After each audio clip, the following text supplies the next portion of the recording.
thing is, I'm pretty sure in the light of all of that, sin, death, and fear, all of that is stuffed into us that is part of our being.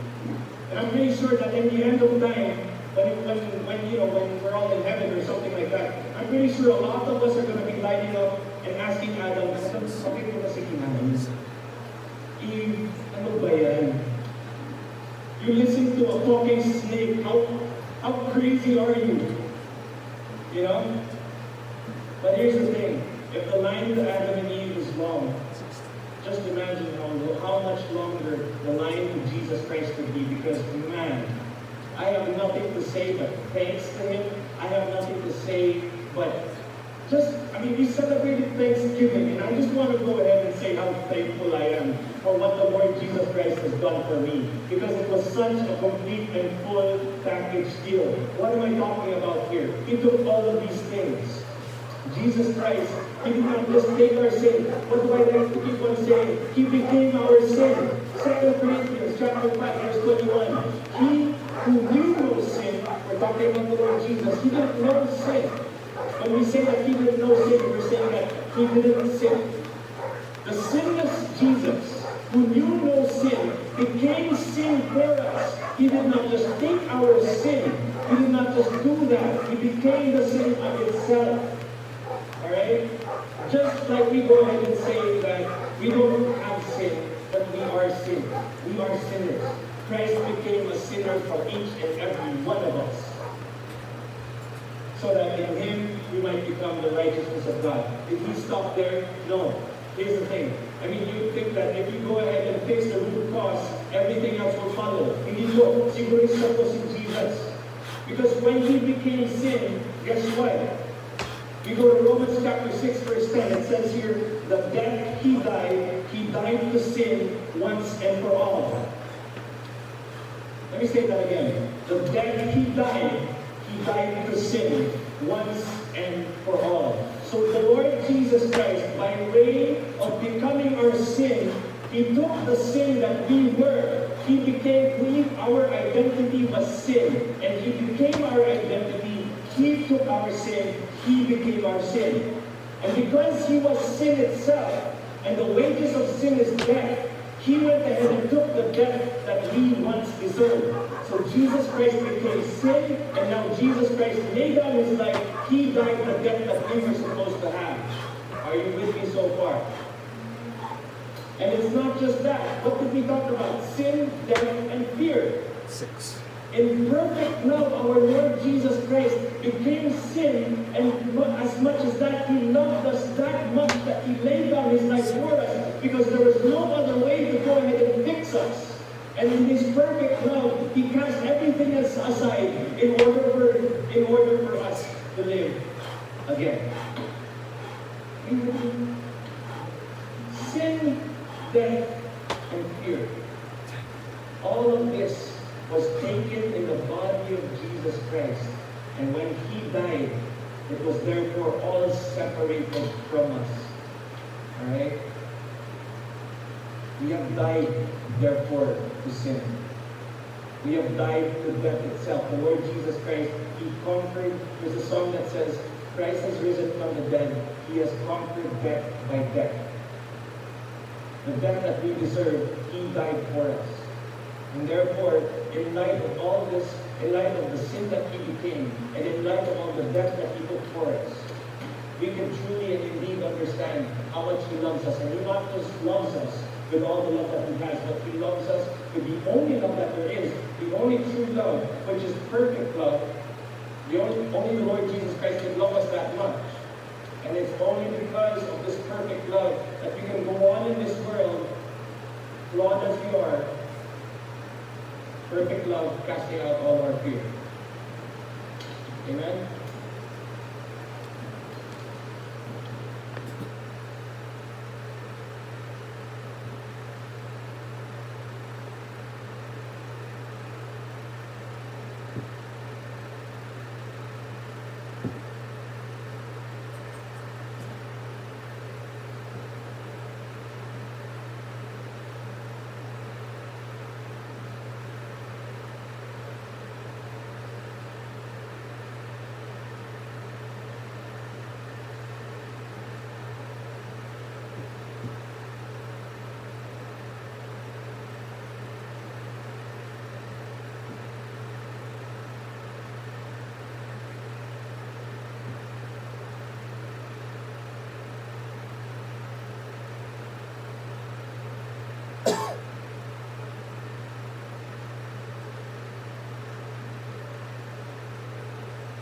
and one of the advantages they have is that they protect us. Knowing these other ways of operating within reality, defining reality, protect us from certain kinds of pathologies. And modern people are prone to a fair number of pathologies that stem from assumptions of the systems they use to define reality. And one of those pathologies is kind of a nihilistic hopelessness, which is a consequence of the recognition that in the final analysis nothing really has any meaning.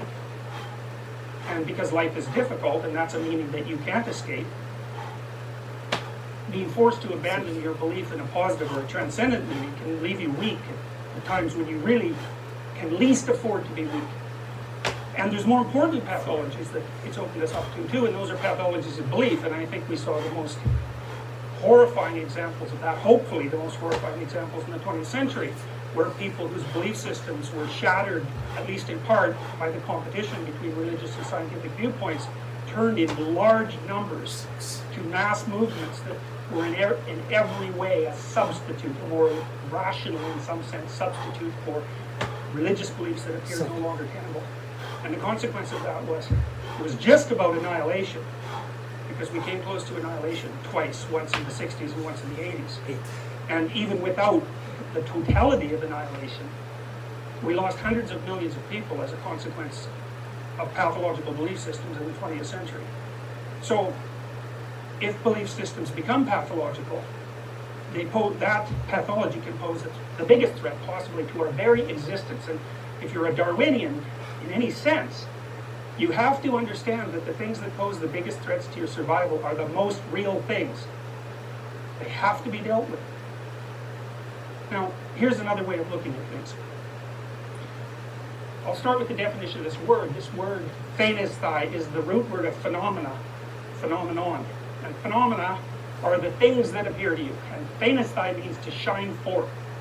And the phenomenologists who were interested in the shining forth of things made the presumption that the things that manifested themselves to you as most meaningful were the most real things. And I think you can make a strong case that that's actually how your brain is wired, because your brain is wired to react to things that have meaning before they construct the perceptions that you think of as objects. And the reason for that is because the meaning of things is more real, in some sense, but more important than the view of things as objects. And so, for example, a famous philosopher, psychologist of vision said that when you approach a cliff, you don't see a cliff, you see a falling off place. It isn't that it's an object, cliff, to which you attribute the meaning of falling off place to. It's the falling off place perception comes first, and the abstraction of the objective cliff, if it ever happens at all, comes much later conceptually, because even babies can detect cliffs, and much later historically. Poets have noticed this phenomena shining forth reality, and they've often associated it with childhood, and I think there's good reasons for that. I think your brain is not so much of an inhibitory structure when you're a child before it's fully developed. And so there's neurological reasons for noting it, but there's also reasons that stem from the level of lived experience. You can tell when you're around children that they're open to things in a way that adults aren't.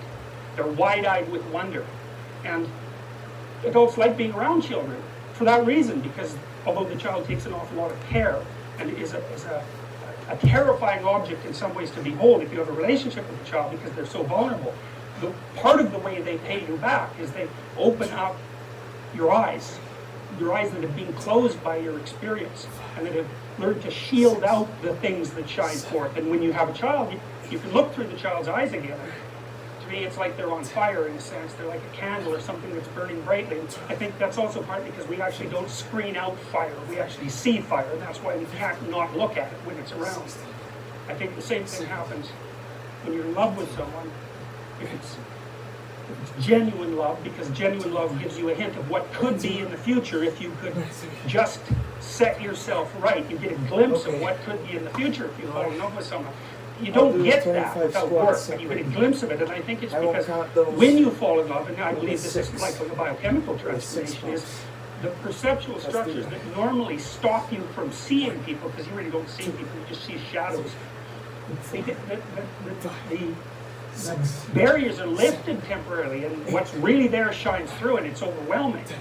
But to stay in that state well, it requires a tremendous amount of moral effort, is really the right way of thinking about it. Wordsworth said about children, "There was a time when meadow, grove, and stream, the earth, and every common sight, to me did seem apparelled in celestial light. The glory and the freshness of a dream. It is not now as it hath been of yore.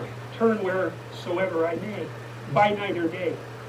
The things which I have seen, I now can see no more.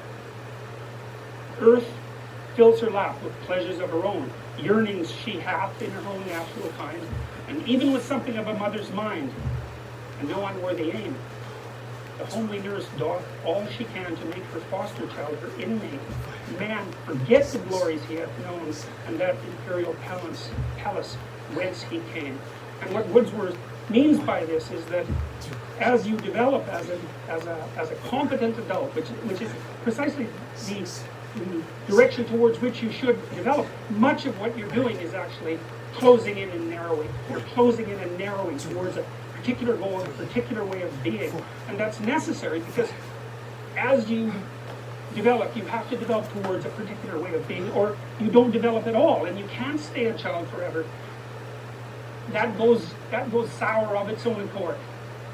And so human beings are destined to close their perceptions in, to sharpen themselves and to focus on very little so that they can at least do that. But the price we pay for that is that we start to replace the relationship we have with untrammeled reality with the shadows that are only complex enough to let us do what we need to do and no more. And in some sense, although we become more confident, in other ways we become more blind. And we kind of know how this happens.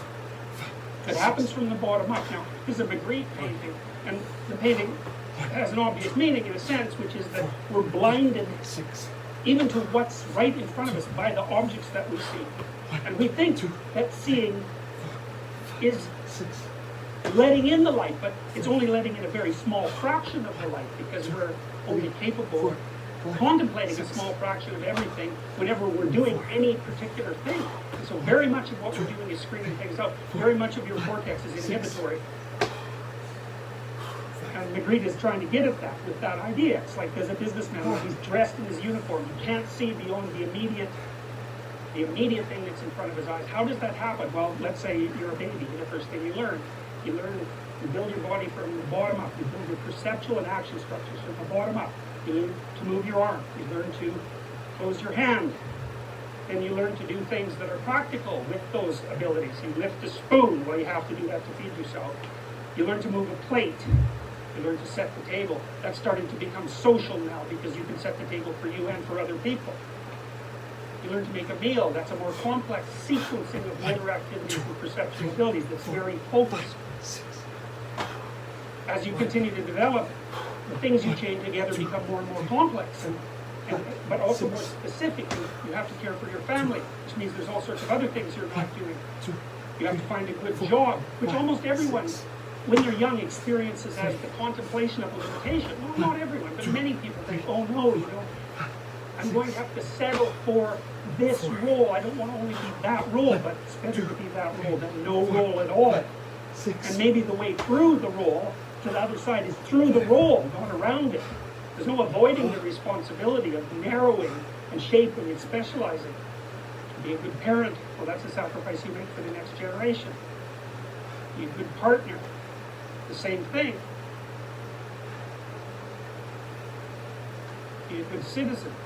It's easy for young people in particular to be skeptical of that because the old society is always corrupt and archaic and blind, and to become a member of that seems to be in part to allow yourself to adopt that same aged blindness. But that thing also educates you. It shapes every word you speak. It's something that you have to be grateful to, even in its aged and archaic form. And it's part of the necessities of human responsibility that you become a good citizen. And that means, in some sense, giving up more of what could be, at least to sustain what is. There's a satirical song from the late 1890s. I am the very model of a modern major general, of information, vegetable, animal, and mineral. I know the kings of England, and I quote the fights historical, from Marathon to Waterloo, in order categorical. And a satire is, well, he has the knowledge, he's an official functionary, and it's very difficult to do that, but in the same way, it's very limited and categorical, and of course an artist would object to that. But it's better than nothing at all, and that's the alternative. Well, above that, maybe what's above good citizen? Because sometimes good citizen is not so good. If you were a good citizen of Nazi Germany, or a good citizen of the Soviet Union, or of Mao's China, you know, you were narrowed in a particular way, but, and then maybe in a necessary way, but also in a very pathological way. And so it seems to be that there has to be something, even though adopting that restricted viewpoint is necessary, there has to be something above it. And I think that's also the thing that can restore the sense you have of a true entanglement with the deepest and most meaningful realities of life. And that's the issue of being a good person. It's above being a citizen. It's something else. It has something to do with the development of individuality. And I think we're also wired for that.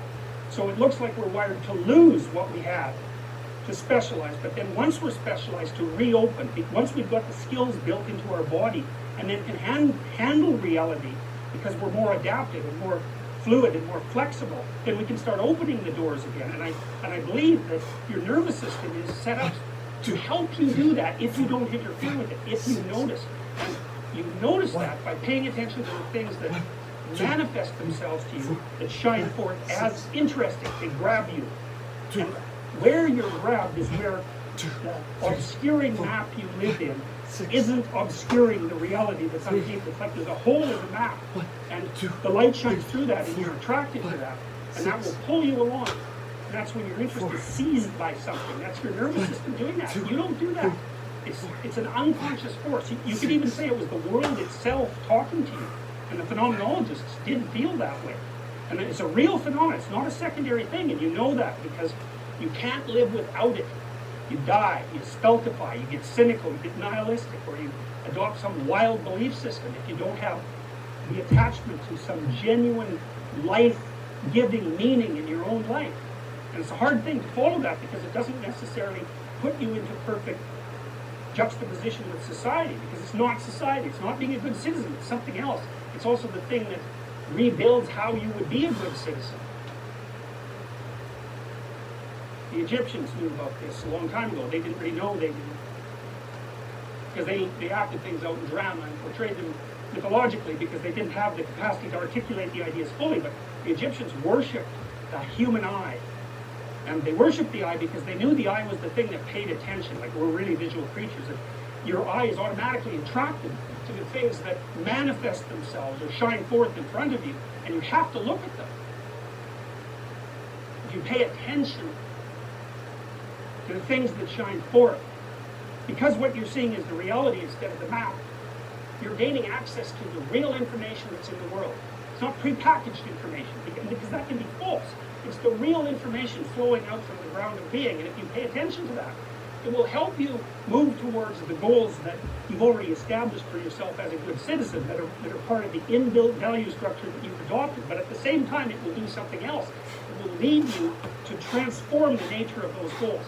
Because as you pursue the thing that guides your interest, and more information is revealed, then by absorbing that information, which is learning essentially, you build yourself into a different person, a stronger and more informed person, and a more intact person, a person with more integrity and with more strength and with more direction. And at the same time, you differentiate your map, and so you're living more and more in the real world.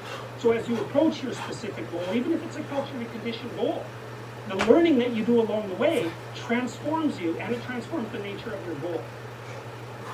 1, 2, 3. Things shine forth. There's a reason for that, and you know that because when you're attending to something you're interested in and you're engaged in, that's when you're alive. That's when life is worthwhile. It's so worthwhile that in those moments you don't even ask the question about it. The question itself goes away because the meaning that you're united with is so powerful that it can push back the adversity that would otherwise characterize life. Nietzsche said, the person who has a why can bear any how. And that's a really useful thing to know, because you think, well, we're very vulnerable creatures and our life ends catastrophically and terrible things happen, and how can we bear that? And the answer to that is, and always has been, that you have to be in sync with something that's beyond you, because that synchrony gives you the strength that you need to bear your terrible limitations. You see this played out. People know this. Everyone knows this. It's just that our culture isn't good at articulating it. We've lost a lot of this. We haven't developed our knowledge about this as much as we've developed our knowledge of the objective world, and we're paying for it. You see it in weird places. On the right here, there's an old symbol at the bottom. It's called the round chaos. And the alchemists believed that the round chaos was the thing that held what the world was ultimately made of, the thing that was most real, and they conceptualized it as something like information. They thought about it as a combination of spirit and matter. And it was a combination of spirit and matter, which is what information is in a sense, because when you interacted with it, you took some of the information and you built yourself out of it, so that was the spiritual element, and you took some of the information and you built the world out of it, and that was the material element. And they thought of the reality itself as something that preceded the spiritual and the material, and that reality was what shone forth. And that's been dramatized in tales, modern tales of transformation. The most interesting places popped up is in the Harry Potter stories, where central to the Harry Potter theme is a game called Quidditch. And in Quidditch, which is a game, the way you win the game is by playing a game that's sort of outside the Quidditch game. You win the Quidditch game by following this thing that beckons, this golden thing that glimmers and moves around. If you catch that, then you win the game, and so does your whole team. And inside that is the resurrection stone. It's a diamond, it's a jewel. The idea is that if you follow the thing that manifests itself to you as interesting, it will lead you through adversity, it will lead you to do things that are difficult, and as that happens, but not beyond your capacity, because it's tempered to that. What will happen is, as you hit yourself against the world, pursuing what you're interested in, you'll tap yourself into alignment. Your molecules, your structure, internal structure will become non-contradictory, like the internal structure of a jewel, which is something that reflects light. That makes you hard and durable, and able to bear the terrible conditions of existence without becoming corrupt. 1, 2, T.S. Eliot said something about this. We shall not cease from exploration, and the end of all our exploring will be to arrive where we started, and to know the place for the first time. And that's a 5-line summary of the most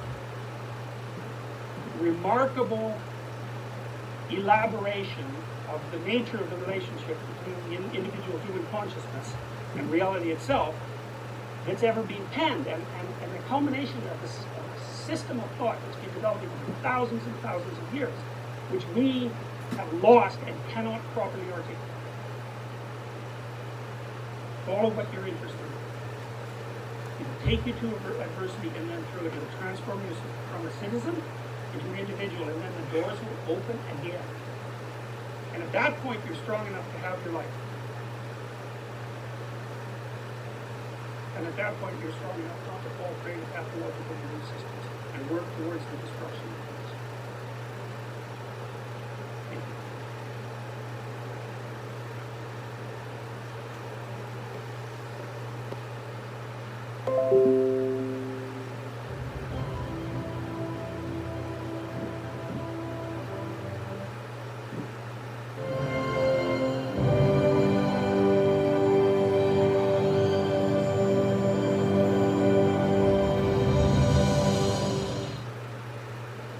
By all accounts, Melissa Caddick loved the good things in life, and splashing cash on them wasn't a problem.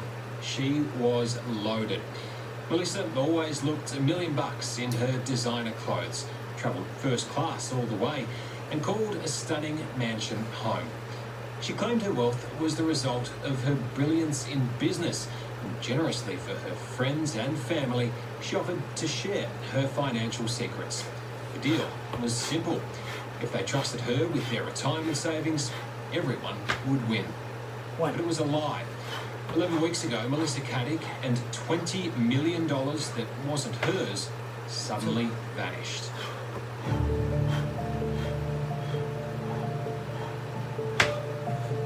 It's the afternoon of November 11 last year, but Remembrance Day 2020 is a day to forget for Melissa Caddick.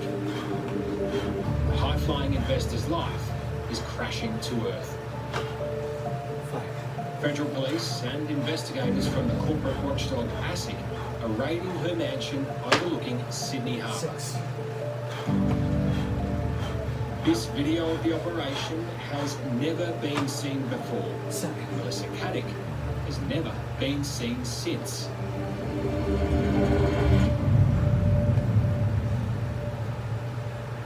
Did she go for a run? What happened to her? How did she get out of the house? Where did she go? It's the mystery that's taken COVID off the front pages. The missing woman and the missing millions. You asked me if it's a Ponzi scheme. Yes, it is. It has all the aspect and characteristic of a Ponzi scheme. Yes. Tonight, unravelling an evil deception. We were manipulated because it was Melissa who was our friend. How Melissa Caddick duped her best friends and family out of their retirement savings. Do you think she has a conscience? No. We take you inside the police search for the missing mother. It's still there trying to piece together everything, more unknowns and knowns. And question the vital witnesses. Anthony, have you tried to get in touch with Melissa at all? What do you think happened to Melissa? Did her finances look fine to you? And joining the hunt, 60 Minutes special investigator Gary Jubilant with his expert take on the curious case of Melissa Caddick. Most likely is she's hiding in Sydney. It's quite often that it's best to hide in front of everyone where you least expect it. Please leave your name and number and I'll get back to you as soon as possible. Thank you. Evil woman. 2. I hope you're watching this. Do you think she is? Yeah, for sure. She'll be watching. What are you saying? Oh, yes. Can't wait to see you in a jail cell. 4. Melissa Caddick was rich and she wanted everyone to know about it. 5. This is her opulent $6.2 million house at Dover Heights in Sydney's exclusive eastern suburbs. 6. 3-level mansion with sweeping views of the Harbour Bridge. She lived here with her second husband, Anthony Coletti, as well as her 15-year-old son from the previous marriage. The glamorous lifestyle didn't end here though. Melissa and Anthony also loved their high-powered sports cars, the annual pilgrimage to a ritzy chalet on the ski fields of Aspen. Perhaps more than anything else, Melissa loved to splurge on designer clothing. Rockstar lifestyle. It was the best of everything. The beautiful cars, the artwork, the statues, it was just gorgeous. Gorgeous stuff. It was obvious she was living that lavish life. The high life. Cheryl Kraft-Reid's family has known Melissa Caddick for more than 25 years and regularly heard about her financial prowess. So in 2015, Cheryl and her wife Faye decided maybe it was time to invest. This is just everything. At a meeting, Melissa delivered an elaborate sales pitch to dangle the carrot. All you need to do is sign there. She had a story, and the story was that she'd worked for another company, that her and 2 other people had built this program, and it was such an amazing program that one of the superannuation houses bought it out, but her share of that money was $86 million, and she was not allowed to work in the industry for 10 years, which she didn't. And the reason that she was coming back into the industry was only with her friends, because, I've made a lot of money, I just want to help my friends out. And Oh, so she was working for you out of the goodness of her heart. absolutely. Yeah, that was one of her lines. Yes. And, I just deal with people I want to deal with, mainly friends, and, take care of them and give them a nice life too, sort of thing. Yeah, right. Oh, well, her thing was, I like to help him to get them started. Oh, and I guess what, I happened to have 7 spots to bring some more people in. As people go, she brings somebody else in. So she gave the idea of scarcity effectively. Yes, I've only she got a did. couple of spots. If you're quick, if you like, That's correct. you can invest with Yeah. me. Michelle Leslie and her partner Billy McMaul were given the same cell as dozens of other investors. And again, there was already trust in this relationship. After starting out as Melissa's personal trainer, Michelle had become close friends with the apparent finance whiz. Melissa even lending Michelle her prized possessions from her wardrobe. Go to the big wardrobe, pick what I wanted, nice matching handbag, yep. So that was the level of friendship that she was like, come on in, whatever's mine in the wardrobe, you can borrow too. Yeah, absolutely. What was in there? Wow. Sounds like Aladdin's cave. It was, you know, Christian Dior, Chanel, gowns, all the shoes, photos taken of the shoes, all labelled in boxes, very organised. Amazing.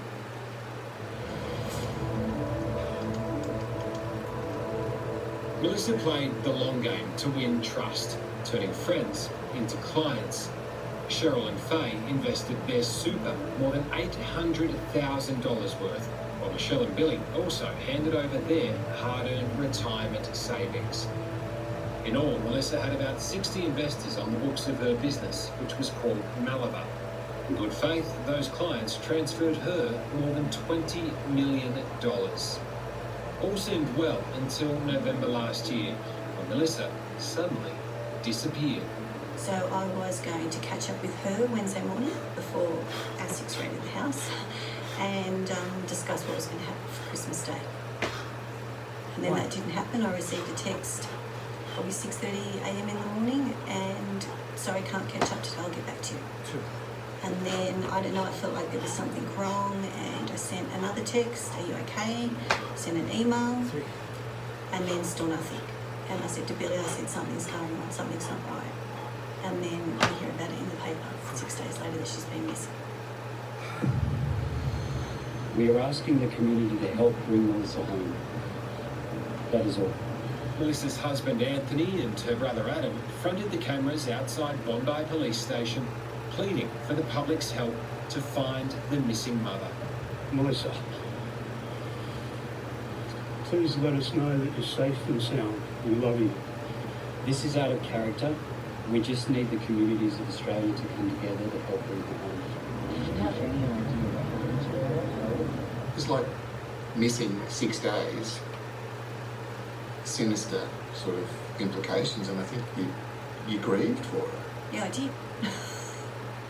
Didn't suspect anything at that stage. You were just worried about your friend. Worried about my friend, yeah. In the days after Melissa vanished, her friends weren't even the slightest bit concerned about their money. But very quickly, that was about to change.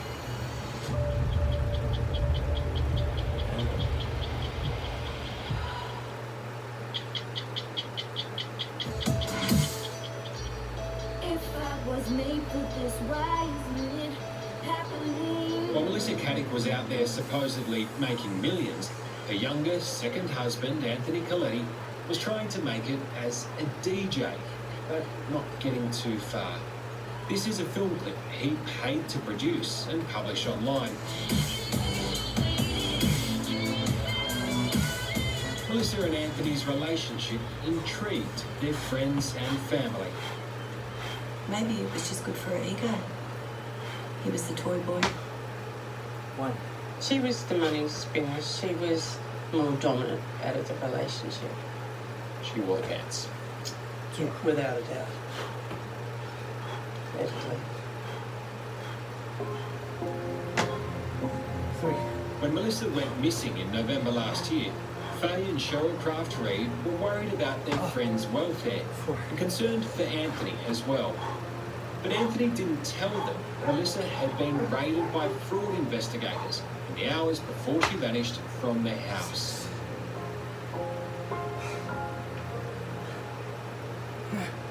When investors learned about that through the media, they began checking their own accounts, only to receive a nasty surprise. Their portfolios didn't exist, and their superannuation had seemingly disappeared. So what happened when you called ComSec about these investments?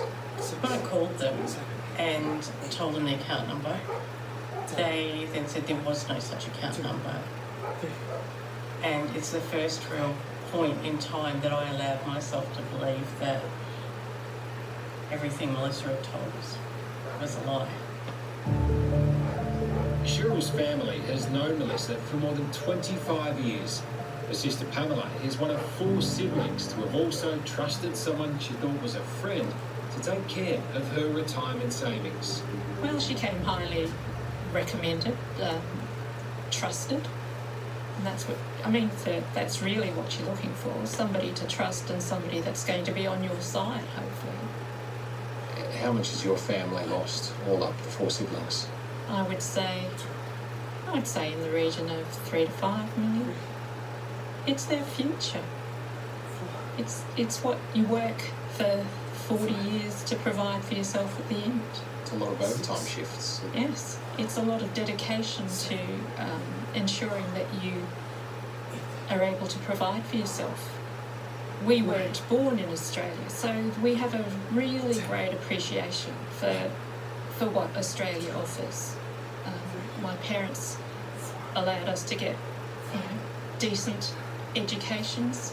We all got good jobs, and we all worked hard because that's the migrant thing. The case brought against Melissa by the corporate watchdog ASIC went to a preliminary court hearing last month, despite her disappearance. Financial records make for heartbreaking reading for investors. They show that from the start of 2018 through to September last year, more than $20 million was deposited into her accounts, and she's since withdrawn all but $700,000. It's feared she used the investors' money to bankroll her luxury lifestyle. Investigators detailing her wild spending. It included nearly $250,000 at Christian Dior, close to $200,000 at a jeweler, $50,000 at Chanel, and even $25,000 on protein shakes. Melissa had also spent a fortune on 25 overseas holidays in the last decade, usually with Anthony. They managed to blow $63,000 on just 2 trips to Fiji. Documents also show she used investment accounts to pay off her personal credit card bill, as well as make loan repayments on a penthouse apartment she bought for her parents. What a level of entitlement, hey? Yeah. There was a level of entitlement, and you know what? She was probably just sitting there smiling at all of us. Smiling because the joke, unfortunately, was on you. Yeah. But how do you stand there in front of someone and play a role, have a facade, where you care, you're a friend, you're talking about each other's family, you're catching up, you're having personal conversations, relaying your personal things. It's not a business relationship. And how do you maintain that facade when all the while you're actually taking them to the cleaners? That's the bit that I struggle with. The more investigators dig, the deeper the deception gets. It's now alleged Melissa was also operating with a fraudulent financial services license. And interestingly, of the investments she did genuinely make in the share market, she managed to post a loss of more than $1 million. There are a lot of accounts, it's a lot of movement, there's a lot of money. Where did it go? What was spent? What may have gone elsewhere? Detective Inspector Gretchen Atkins is in charge of Task Force Cordillera, New South Wales police operation to find Melissa Caddick. Is it pretty frustrating working on this? Yes, very much so. It's 2.5 months, and every lead we've chased down, unfortunately, hasn't eventuated to what we would have liked, which is just to find her.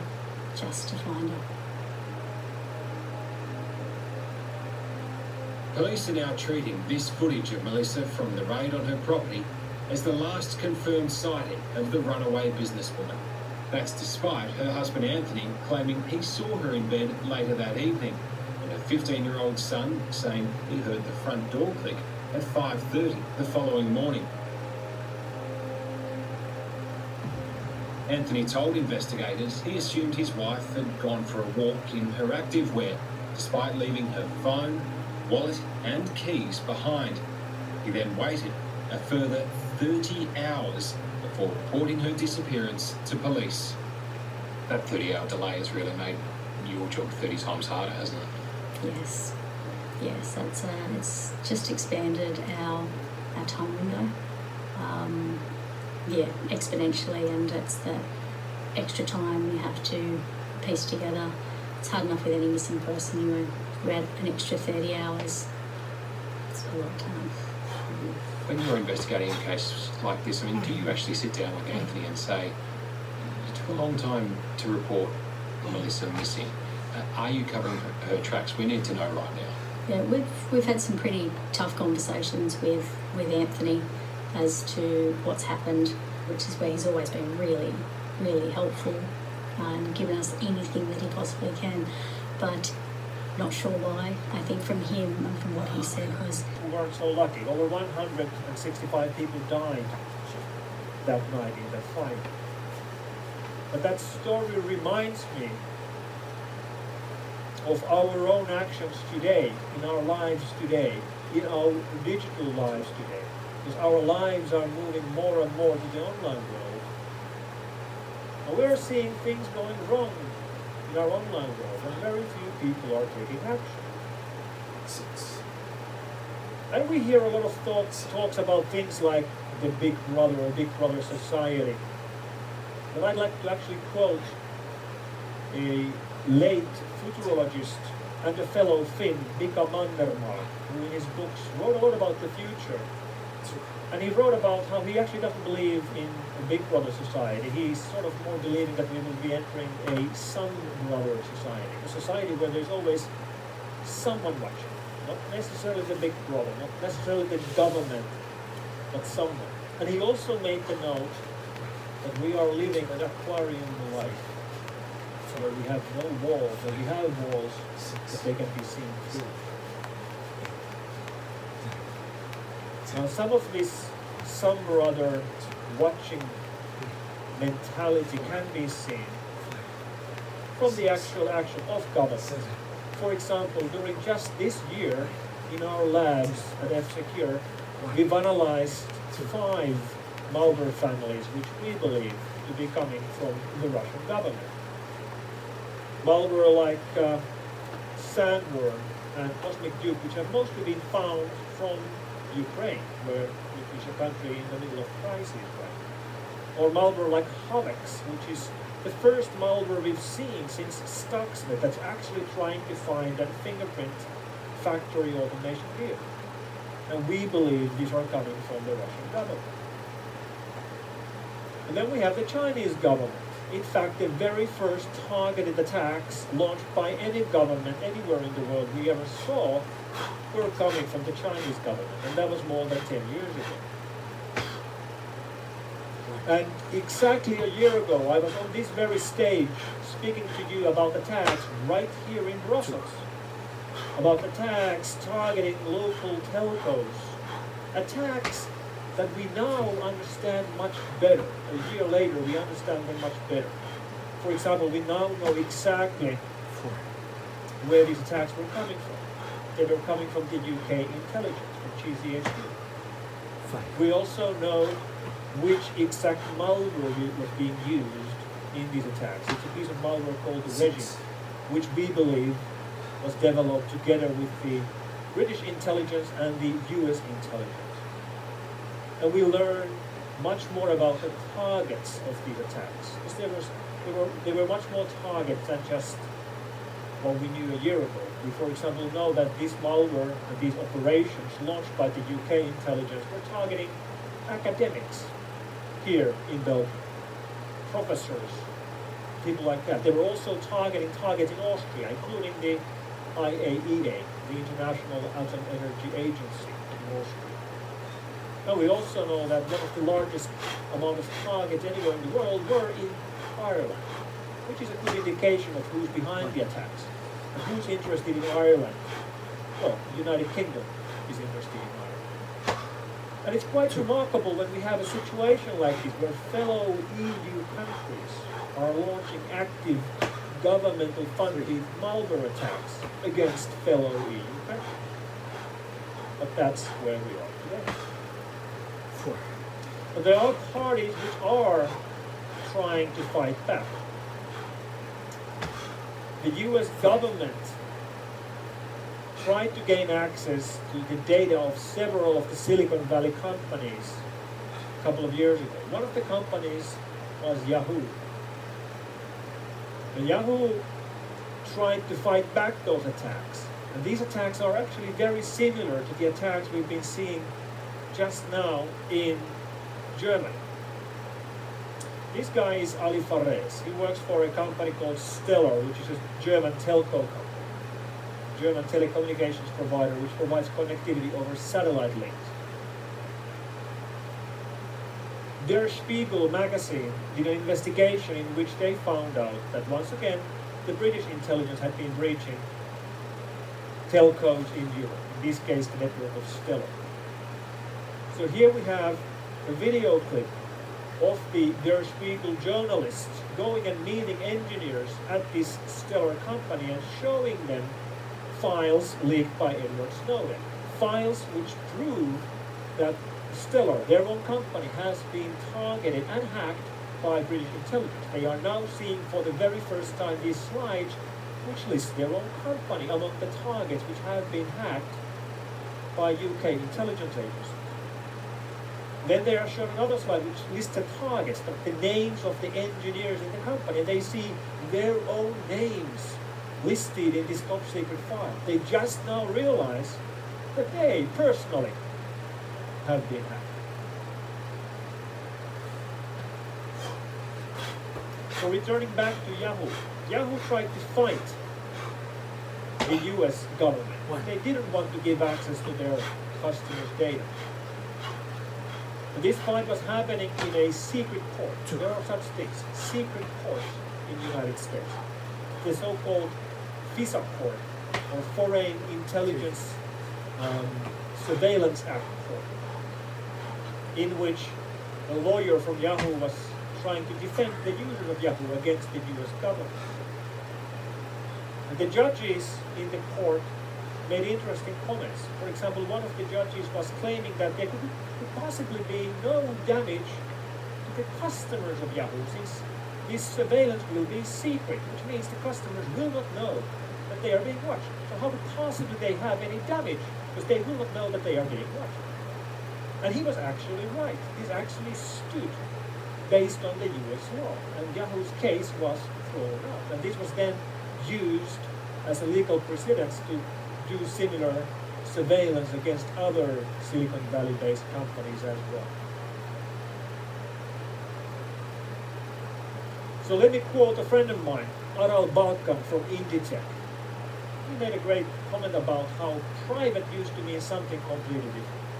Private used to mean something where you would go with your friend, just the two of you, where there's no one else, and you would speak in private. That's what it used to be.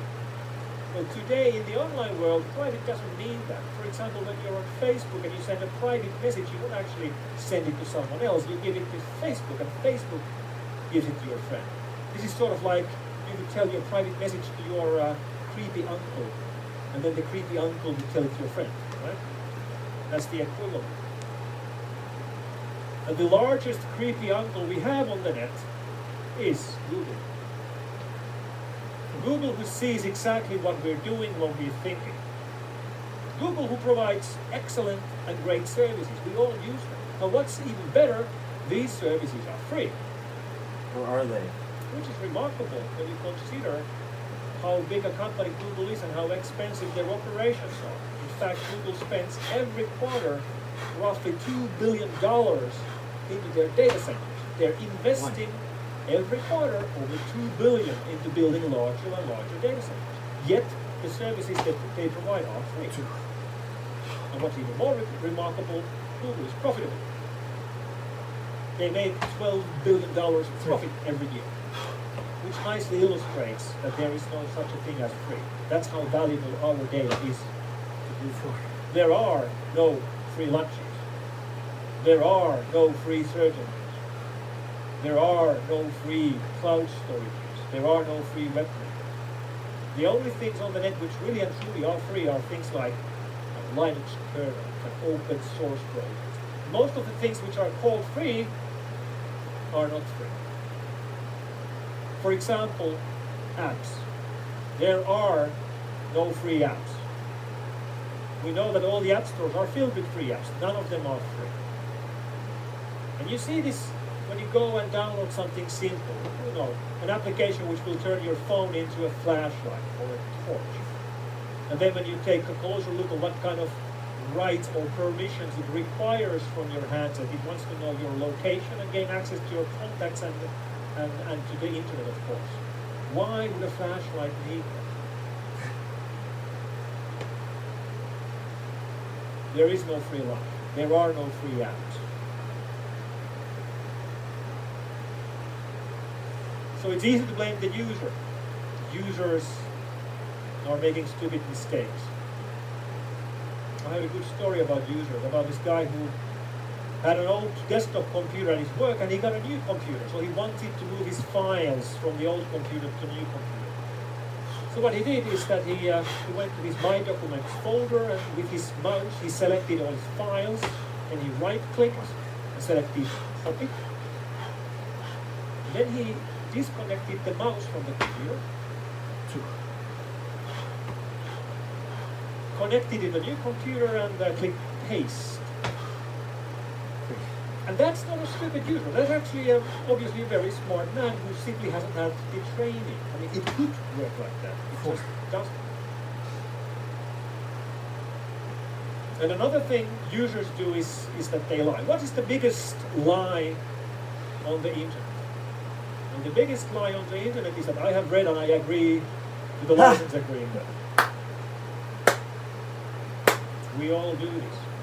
We know you all do this because we actually tested this. We set up a free Wi-Fi hotspot in London earlier this year. So you got free access to a Wi-Fi hotspot, but of course you had to read through the end user license agreement to get the access. And in our license agreement we had a slight clause which said that you will have to give your firstborn child to us.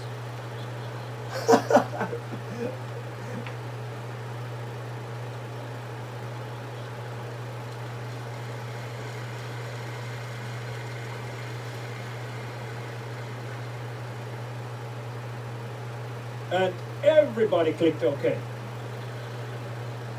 And we didn't actually go and pick up the firstborn child. I think we really should have, go through the doors and hello, we've come to pick up Jamie. But we didn't do that. And we have to accept the license agreements today, even when we use our devices, like our smart washing machines, or smart doorbells, or our smart TVs. Let me tell you a secret. When you hear that the machine is smart, what it actually means, and it's exploitable. Smart means exploitable. Smart TV means an exploitable TV. Smart phone means an exploitable phone. So that's what it means. And these devices, when you go and read their license agreements, have surprising things. So for example, the Samsung Smart TV explains to you that this voice recognition feature in your TV will record what you speak around the TV. So please be aware that if your spoken words include personal or sensitive information, it will be recorded by your television in your living room. Or if you're playing a game of football with your Xbox, and if you happen to swear when the computer scores against you, it will actually record you swearing in your living room and will give you warnings because you swear in your living room. This is sort of like having the creepy uncles in our gaming consoles and inside our televisions. We are living an aquarium life. Or a great thing that happened with the new iPhone, which now has this health app, which tracks your health. And one user noticed that it was tracking his steps. So he asked a question online, like, okay, it's counting my steps. I actually never enabled this. How do I stop my phone from counting my steps?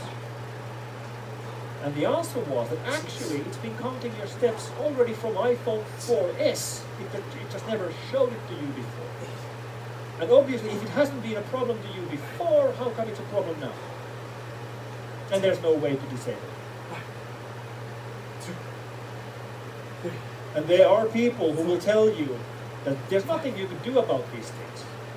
There's nothing that could be done. So you shouldn't even try to do anything at all. And I don't believe in that. I believe that when we see things going wrong, we should stop. And even though we might think that this will get into us trouble, we should act. I hope we have the strength and guts to act. I hope I have the strength and guts to act. I hope you have the strength and the guts to act when things go wrong. I hope you have the strength and guts to think that this will get me into trouble. But when needed, I hope you are the one who will stop the band and grab the mic. Thank you very much.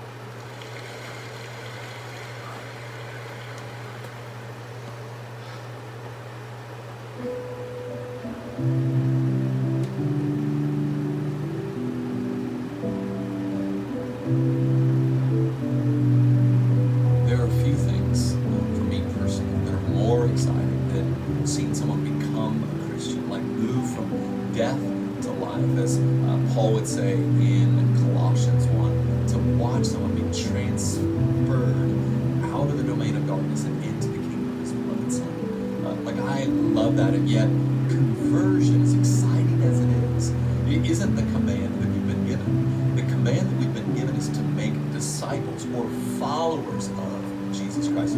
So although we rejoice anytime the Spirit of God opens the heart of someone to believe, they surrender their lives to Him, what we're wanting to see happen, what we give our lives to, is disciple-making, longing, praying, hoping for people to become followers of Jesus Christ. And although I think when we talk this way, I think people tend to have this picture of kind of this international adventure where you got to get on an airplane, you got to fly to the other part of the world to be a part of disciple-making, of missions, and I want to try to encourage you in this quick little video that God's uniquely wired you, uniquely placed you right now where you are to make disciples. And although God will call many to hop on planes and go to unreached and go to other countries, for most of us, He's put us right where we are. He's uniquely wired us, He's uniquely placed us, and He's invited us into what He will do for us. We need only be obedient and join what He is up to. I've oftentimes described this as God kind of invites us to go to work with Him. It's this kind of cosmic go to work with Dad day. And some of the practical ways we can participate in disciple making is one, living a life of hospitality, opening our home and inviting people into our home as if they were families. This can be those who are in church with us as we speak life into maybe widows, singles, those who are in difficult seasons. This can be unbelievers that we're having into our home. We're just treating them like family. We're just showing them the love that God has shown us. We're showing them the hospitality that God has shown us. We also evangelize. We want to open our mouths and tell people about the good news of the gospel of Jesus Christ. We want to help people see that a lot of the struggles that they experience are actually sins committed against a holy God and are out of step with God's creative design for them, and be able to show them here's the more beautiful way. And the first part of lining up with this beautiful way is to surrender our lives to Jesus Christ, as He has paid for these sins, not struggles, and has made a way for us to be reconciled with God. And then the last thing is just be faithful where you are. And recently at the Village Church, there was a woman who shared her testimony. She has 4 little boys, stay-at-home mom, and began to just kind of encourage and love the woman who had 2 little kids next door to her. And so when you think about kind of global impact, most of the times you're not thinking about a stay-at-home mom with 4 little boys, and yet this woman just faithfully loved her neighbor, showed hospitality to her neighbor, began to share the gospel with her neighbor where she was and doing the thing that God had called us to do. She saw her neighbor give her life over to Jesus Christ. And if you can consider all of us in all the domains that we're playing in, at work, at home, in our neighborhoods, in the places that we play, carrying with us the hospitality of God, the good news of the gospel on our lips, being faithful where we are. You're looking at a recipe that what you see in the Bible leads to the transformation of souls, areas, towns, communities, cities, and ultimately the world. So let me encourage you to use your life, the days of your life, simply to make disciples of all men and women across all nations. I think it's starting exactly where you are today.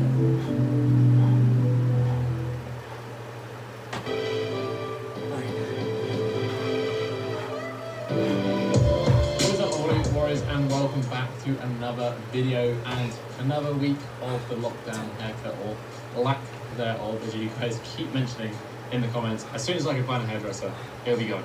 Today's video is of course on the handstand. That's why I'm rocking the Do You Even Handstand Bro t-shirt, available in the description down below. But in particular, we're going to be addressing today an issue that affects a lot of people when they're trying to get that freestanding handstand. Maybe you're balancing on the wall, you can kind of hold some handstands there, you can't quite bring it into the middle in free space. I'm going to show you some technique today and how you can improve it. This video actually came about because I was going through all the videos that you guys submitted in the form clip review series that I'm doing, and I was doing a handstand special, and there was one recurrent theme that just kept coming up and up and up again. So I thought the best thing to do first would just be to make a video addressing that, because it is one of the biggest things that holds people back, and that is not doing the kick up correctly. Let me show you what I mean. Does your kick up look like this? 12. Now, at first glance, that may not look like there's too many things wrong with this, but there are a few things that is crucial in this that is going to hold you back, especially from initially getting the handstand kick up, or certainly make it much harder to attain. Now, this kick up that I demonstrated is the kind of classic gymnastics handstand kick up. We're going to start in a standing position, we're going to take a nice step into it, we're going to transition some weight, we're going to transition some momentum forward, we're going to take those feet up, kick into handstand, and then just try and hope that we can stop all that momentum in the perfect place to hold the handstand position. This is one way of entering the handstand. There's a reason that gymnasts do it, and that's because in gymnastics, the handstand is often a transitional position, which helps if you're going to do a cartwheel, but if you want to just stand still, you then have to understand how to control that momentum, and oftentimes that's just going to come down to the fingers, which just aren't strong enough to begin with. There's two key ways in which we can modify this kick up just to make it much more effective and much more consistent and easier to catch when you first come to balancing handstand. Tweak number one we can make is, firstly starting with our hands on the floor. By starting with our hands on the floor, number one, we give ourselves a nice solid base and stance to start with.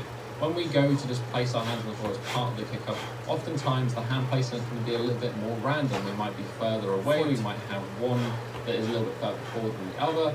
There's all that randomness which is going to take away from that consistency element. But if we first of all get ourselves set up, get ourselves nice and solid, feel really comfortable with our hands in place first, then go to the real kick up, we know that we're at least setting the base right to begin with. You will find that starting with your hands on the floor position is going to make the kick up harder, and it's going to require a little bit more force through that driving leg just to get up into that handstand position, but that is part of the technique and skill of the handstand kick up. You need to understand how hard to kick up, and you kind of figure that out as you play with it. Which kind of leads me on to point number two. The second kind of main mistake with the gymnastics handstand kick up is that both legs come together at once in that top position. And this kind of adds to the issue of momentum again. You've got to think we've got all of this weight traveling forwards over that pivot point of the wrist that we then need to stop in that handstand position. And oftentimes people will find balance with one leg up, and then as soon as the other leg comes up, it just knocks you over and throws you out of balance again. So we can then take a very simple modification, and that is to perform a split leg kick up. This is all covered in a video I did on a drill that is perfect for developing the handstand kick up, so I'll link that one down below. It's probably going to be the most important thing for those of you who want to get the freestanding handstands. When we kick up in a split leg position, essentially we're going to be using a balancing stick, much like those who walk on a tightrope bike, for example. By having our legs split, it gives us some freedom either side to adjust our center of balance and control that momentum of the entry of handstand to find a really solid balanced position. It's also going to be a little bit easier to balance because it's going to bring down that center of gravity and also spread the distribution of mass out slightly. Yes, science! We then want to hold this split leg position for around 3 to 5 seconds, and then from there, that is when we want to bring the legs together and try to balance. When we're bringing the legs together, we want to be conscious that we're bringing both legs towards each other to that center line rather than just one leg to the other, because that will cause the weight to go either one side of the kind of center point, and you're just going to lose balance, either overbalance or underbalance. So with these two adjustments, you can see that our initial kick up is quite different from are improved kick-out, but I guarantee the consistency will be so much more with the second option, simply because we take out a lot of those momentum factors. At the end of the day, handstand is a bit of a nuanced drill and obviously has some roots in gymnastics, but the purpose of handstand in gymnastics is very different from the purpose of holding a handstand to take pictures for Instagram. We need to understand and adjust things so that we can perform that way better, and if you're a gymnast, then you need to do your thing, because that makes the most sense. As I said, just a short video today going over the technique for a proper kick-up to handstands. I hope this one really does help you out. I've seen some quite dramatic changes in workshops that we've done, people who can't kick up and then can kick up just by making these small adjustments. So if you did find that was the case and you found this one useful for you, please leave a comment in the comment section down below. Let me know if this was helpful for you. And of course, if you still kind of stuck, make sure you go over and check out that kick-up tutorial that I've already done on this channel. And again, linked in the description down below. While you're down there, you can also hit that thumbs up button and support the channel. Highly appreciate it. Right next to it is also that subscribe button if you want to join the Bodyweight Warrior tribe and don't miss out on any more future videos. But that is basically it for this week, guys. I'll catch you in the next episode. Have a strong week.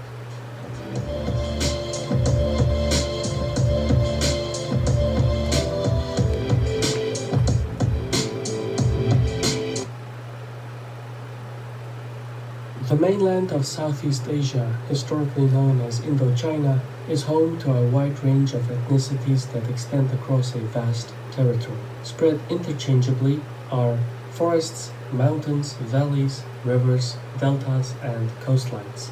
With such a divergent environment, the nations of Thailand, Myanmar, Laos, Cambodia, and Vietnam have distinctly different identities, beliefs, and geopolitical needs. I'm your host Shiron, and welcome to Caspian Report. Stretching from the Tibetan Plateau, the Himalayan foothills give Indochina a geography that is distinct from the rest of continental Asia. This terrain hosts such a dense tropical vegetation that it's practically inhospitable for humans. Moreover, due to the impenetrable landscape, cartographers cannot exactly draw a straight line through the jungle and call it a border. As a result, the delineation of the borders between the regional nations is somewhat ambiguous and therefore contested. The central governments of Thailand, Myanmar, Laos, Cambodia, and Vietnam are all concentrated on patchworks of arable land where rivers, deltas, and valleys traverse. However, the pockets of human settlements in the borderlands are isolated from their respective heartlands. More importantly, the borderlands are populated by ethnic minorities that do not necessarily abide by the rules of the central governments. These large, ungoverned swaths of land are predisposed to illegal activities and separatist attitudes. Such are the complications of Indochina. Historically, the lack of authority over the borderlands allowed foreign powers to exploit these elements at the expense of the feudal rulers. Ultimately, this is what allowed the Europeans to colonize the area, and it's also what enabled the Japanese and Allied forces to advance into the region during World War II. As technology improved, the Americans and the Soviets turned the separatist militias into well-armed proxies, which they used against one another. This history of foreign exploitation has left a deep, lasting impression on the local people. Yet, despite their common legacy, the regional nations also remain distrustful of each other as they still cope with artificial borders and unsettled civil conflicts. So the lack of complete authority aggravates frictions from within and without. This regional division also hampers the economic potential of the area. According to the Asian Development Bank, the economies in mainland Southeast Asia need to allocate at least 5.7% of their GDPs towards integrated infrastructure projects through 2030 to unlock their trade potential. Yet with the situation on the ground, even if the funds were available, there is little political will for regional integration.